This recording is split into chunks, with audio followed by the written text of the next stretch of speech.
ఈరోజు చందనోత్సవం రోజు కూడా లక్షల మంది భక్తులు వస్తారు.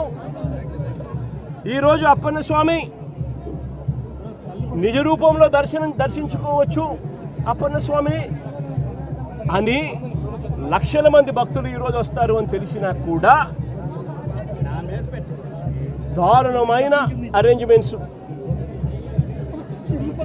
చాలా మంది చెప్తా ఉన్నారు.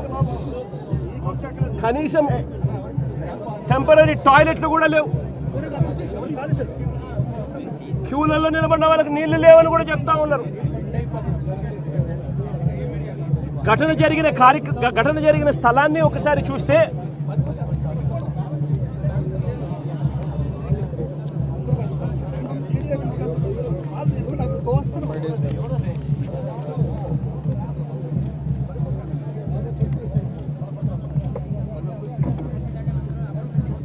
ఆరు రోజుల కిందట గోడ కట్టడం మొదలుపెట్టారు. 6 రోజుల కిందట గోడ కట్టడం మొదలుపెట్టారు. 2 రోజుల కిందట గోడ పూర్తి చేశారు. 20 మీటర్ల పొడుగు గోడ అంటే 20 మీటర్లు అంటే దాదాపుగా 70 అడుగులు. దాదాపుగా 70 అడుగులు గోడ పొడుగు, 10 అడుగులు ఎత్తు కట్టిన ఈ గోడలో 4 రోజుల్లో ఈ గోడ కట్టారు. ఈ గోడ కట్టే దాంట్లో ఎక్కడా కూడా కాలమ్స్ ఎక్కడా కనిపించవు. రీఇన్ఫోర్స్డ్ కాంక్రీట్ గోడ కట్టాల్సిన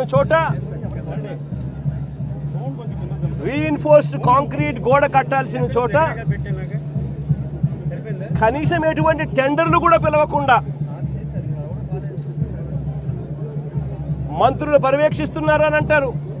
5 మంది కమిటీ సభ్యులు అంటారు, వస్తారు, పర్యవేక్షించినారు, చూసినారు, గోడ కట్టడానికి పర్మిషన్ ఇచ్చినారు.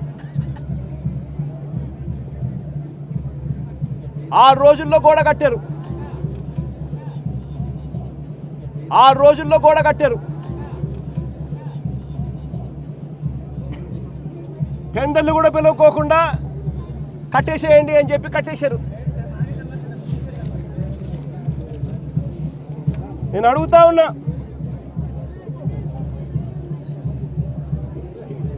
ఈరోజు అధికారంలోకి వచ్చి చంద్రబాబు నాయుడు గారు దాదాపుగా సంవత్సరం అయింది.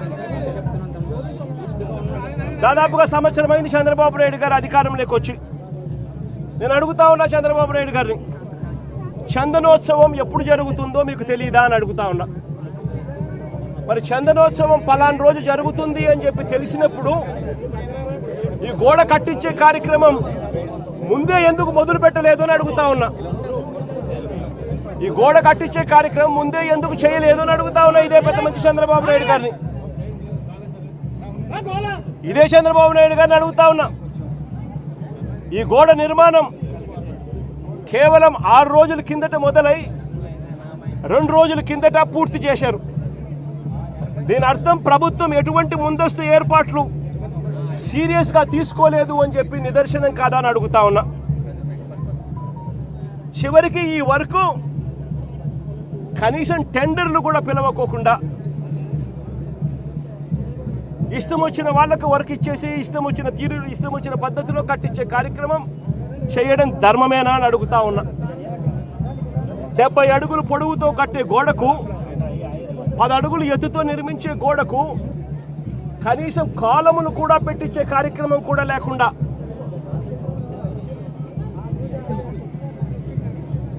ఇటుకలతో, సిమెంట్ బ్లాక్స్తో, ఫ్లయాష్ ఇటుకలతో గోడ కట్టడం అన్నది ఏ రకంగా కరెక్టు అని అడుగుతా ఉన్నా. కనీసం కట్టే ఈ గోడను రీఇన్ఫోర్స్డ్ కాంక్రీట్తో అయినా కట్టాలి. రీఇన్ఫోర్స్డ్ కాంక్రీట్తో కట్టి దానికి వీప్ హోల్స్ కూడా పెడితేనే కాస్తో కూస్తో ఏ గోడైనా నిలబడుతుంది అన్న జ్ఞానం కూడా లేకుండా ఎలా కట్టారు అని అడుగుతా ఉన్నా. 2 రోజుల కిందటనే గోడ పూర్తయింది అని తెలుసు. 2 రోజుల కిందనే గోడ పూర్తయింది అని తెలుసు. వర్షం కూడా ముందు రోజు రాత్రి పడింది అని కూడా తెలుసు. మరి తెలిసినప్పుడు ఇన్ని లక్షల మంది క్యూలో గోడ పక్కనే ఎలా వాళ్ళు క్యూలో నిలబడేట్టుగా చేశారు అని అడుగుతా ఉన్నా ఇదే పెద్ద మనిషి చంద్రబాబు నాయుడు గారిని. మరి గోడ అంత దారుణంగా మీరే కట్టారు, కొత్త గోడ అని తెలుసు, ఏమైపోయినా పర్వాలేదు అని చెప్పి పట్టించుకునే కార్యక్రమం ఎక్కడా కూడా చేయకుండా గాలి కొదిలేసిన పరిస్థితుల్లో ఈరోజు రాష్ట్రం నడుస్తూ ఉంది. ఈ ఒక్క సంవత్సరంలోనే చంద్రబాబు నాయుడు గారు చేసిన ఈ ఒక్క సంవత్సరం పరిపాలనలోనే దారుణమైన పరిస్థితి చూస్తూ ఉన్నాము. అంటే తిరుమలలో ఈ పెద్ద మనిషి రాజకీయాల కోసం లడ్డూ వివాదం చేసి మన వెంకటేశ్వర స్వామి పేరు ప్రఖ్యాతలను ఏ రకంగా రోడ్డు మీదకి తీసుకొచ్చాడు అన్నది కూడా ఈ 11 నెలల కాలంలోనే చూసాం. తిరుమల వైకుంఠ ఏకాదశి నాడు ఫలాని రోజు వస్తుంది వైకుంఠ ఏకాదశి అని చెప్పి కూడా తెలిసి కూడా నిర్లక్ష్యం చేసిన దాని కారణం వల్ల 6 మంది బలికొనడం కూడా తిరుపతి హిస్టరీలో ఎప్పుడూ కూడా ఇటువంటి ఘటన జరగల. అటువంటి ఘటన కూడా ఈ చంద్రబాబు నాయుడు గారు ఈ 11-12 నెలల కాలంలోనే చూసాం. ఈరోజు సింహాచలంలో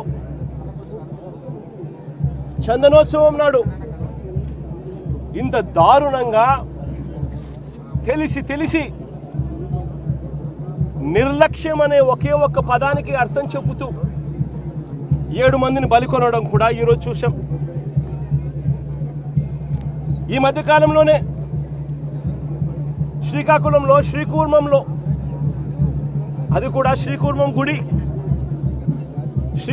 గుడిలో కూడా ఏ రకంగా తాబేళ్లు చనిపోవడం కూడా మన కళ్ళెదుట చూసాం.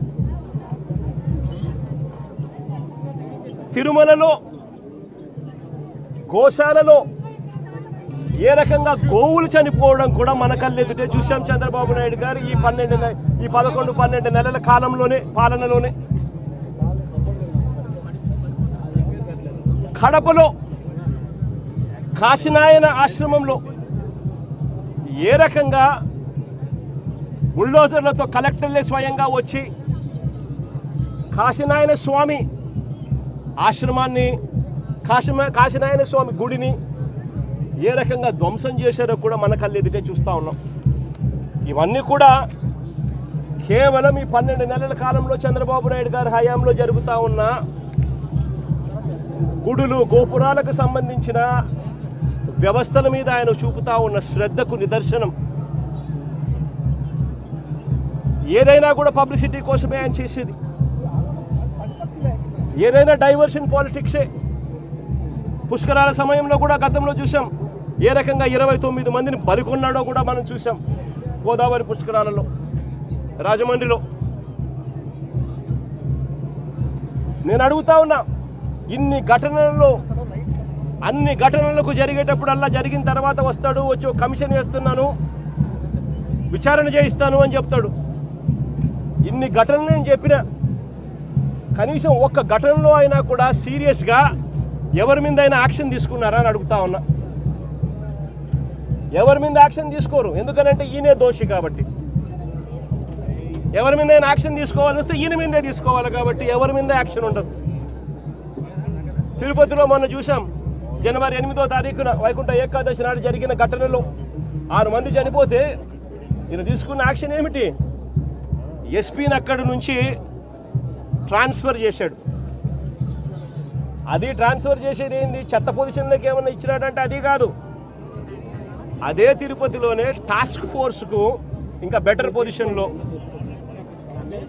పొజిషన్కు తీసుకొని పోయి ఆఫీసర్గా బెటర్ పొజిషన్కి తీసుకొని పోయి ఆయనకి ఇచ్చినాడు పోస్టింగ్. ఇప్పుడు చంద్రబాబు నాయుడు అడుగుతా ఉన్న అరాచక పాలనలో సిట్ అనేది ఉంది కదా, ఆ సిట్లో కూడా అదే సుబ్బరాయుడు అనే ఎస్పీ అధికారే క్రియాశీలక పాత్ర పోషిస్తూ చంద్రబాబు నాయుడు గారి మోచేతి నీళ్లు తాగుతూ చంద్రబాబు నాయుడుకు తానా తందానా అంటూ తాను పనిచేస్తూ ఉన్నాడు. చంద్రబాబు నాయుడు గారు పని చేయించుకుంటా ఉన్నాడు. మరి ఏ అధికారికైనా కూడా ఇలాంటి ఘటనలు జరిగినప్పుడు భయం ఉండాలి ఒళ్ళో. ఉద్యోగాలు ఊడుతాయి, యూనిఫాములు ఊడుతాయి, బట్టలు ఊడుతాయి అన్న భయం ఉన్నప్పుడు ఎక్కడైనా కూడా డిసిప్లిన్ అనేది ఉంటుంది. ఎక్కడైనా కూడా ప్రజల జీవితాలతో చెలగాటం ఆడడం అనేది ఎక్కడైనా కూడా మానడం అనేది జరుగుతుంది. ఎక్కడా కూడా ఆయన తీసుకునే చర్యలు ఏవి కూడా కంటి తుడుపు చర్యలే కాబట్టి ఏ ఒక్కరికి కూడా భయం లేదు. ప్రతి చోట నిర్లక్ష్యమే, ప్రతి చోట డైవర్షన్ పాలిటిక్సే. ఇంకా డైవర్షన్ పాలిటిక్స్ ఇంకా ఏ స్థాయిలోకి దిగజారిపోయాయి అని అంటే వీళ్ళు ఇదే నేను టీవీలలో వాళ్ళ స్టేట్మెంట్లు చూస్తే, ఆ మంత్రులు ఇచ్చే స్టేట్మెంట్ చూస్తే ఆశ్చర్యం అనిపించింది. మొట్టమొదటి స్టేట్మెంటు వాళ్ళు ఇచ్చింది, ఈ గోడ ఎవరి హయాంలో కట్టారో ఎవరు కట్టారో చూడాలంట. మొట్టమొదటి స్టేట్మెంట్ వాళ్ళు ఇచ్చింది, మంత్రులు ఇచ్చిన స్టేట్మెంట్. అంటే అది కూడా వేరే వాళ్ళ మీద తోసేయాలని చెప్పి కాదు, మీ హయాంలోనే ఈ వారం రోజుల కిందటనే గోడ కట్టారు అని చెప్పి ఎప్పుడైతే తెలుసుకున్నారో అప్పుడేమంటారు, గోడ అనేది పిల్లలతో కట్టారో, సిమెంటుతో కట్టారో, బ్రిక్స్తో కట్టారో అనేది మాకు తెలియదు కదా అంటారు. మరి తెలియనప్పుడు మీరు మంత్రుల కమిటీ కింద ఎందుకు వచ్చినారు ఇక్కడికి?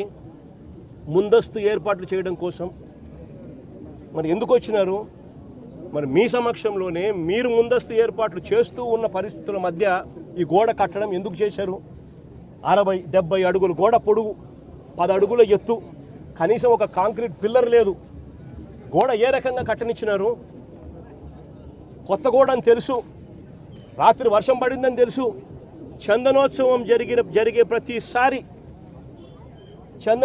జరిగే ప్రతిసారి వర్షం పడుతుంది, ప్రతి సంవత్సరం. ఆ సెంటిమెంట్ కూడా మరి వర్షం పడింది అని తెలిసినప్పుడు మరి గోడ పక్కనే మనుషులను ఎందుకు నిలబెట్టారు? ప్రతిదీ కూడా డైవర్షన్ పాలిటిక్సే. ఎక్కడా కూడా తప్పు చేసినాము అని పశ్చాత్తాపం లేదు. ఇప్పుడు ఈ కుటుంబంలో 4 చనిపోయినారు. చనిపోయి ఏదో ముఖస్థుతి కోసం అది జగన్ వస్తున్నాడు అని చెప్పి తెలిసి 25 లక్షల రూపాయలు 25 లక్షల రూపాయలు ఇచ్చే కార్యక్రమం, ఒక ఉద్యోగం ఇచ్చే కార్యక్రమం చెప్తా ఉన్నారు. నేను అడుగుతా ఉన్నా, ఇదే కుటుంబానికి నేను భరోసా ఇచ్చి చెప్తా ఉన్నా, ఇంతకుముందు ఏదైనా కూడా ప్రభుత్వం అన్నది ప్రజలకు తోడుగా ఉండాలి, ప్రభుత్వం అన్నది ప్రజలకు భరోసా ఇచ్చే విధంగా ఉండాలి. ప్రభుత్వం తప్పిదం వల్ల ఎక్కడైనా కానీ ఎక్కడైనా మనుషులు చనిపోయిన ఘటన ఎక్కడైనా జరిగితే అది ప్రభుత్వం తప్పిదం వల్ల, అంటే మనం ప్రభుత్వంలో ఉన్నప్పుడు జరిగిన తప్పు వల్ల జరిగితే దానికి పశ్చాత్తాపం ఉండాలి. ఆ పశ్చాత్తాపానికి ఆ కుటుంబానికి మనం ఏమిస్తున్నాము అని చెప్పి మానవతా దృక్పథంతో ఆలోచన చేయాలి. ఇలాంటి ఘటన ఇంతకుముందు విశాఖపట్నంలో జరిగితే, ఇలాంటి ఇంచుమించు ఘటనే జరిగితే గ్యాస్ ఎల్జీ పాలిమర్స్లో ఇలాంటి ఘటనే జరిగితే అప్పట్లో జగన్ అనే వ్యక్తి ముఖ్యమంత్రిగా ఉన్నప్పుడు ఎంత ఇచ్చాడో తెలుసా?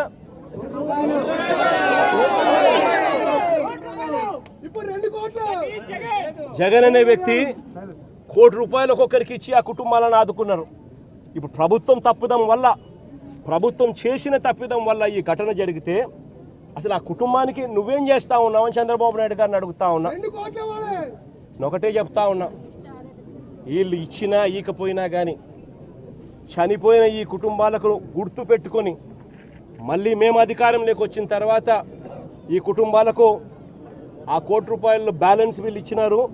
మిగిలిన బ్యాలెన్స్ డబ్బు మనం ప్రభుత్వం వచ్చిన తర్వాత నేను స్వయంగా ఇప్పిస్తానని చెప్పి కూడా చెప్తాను.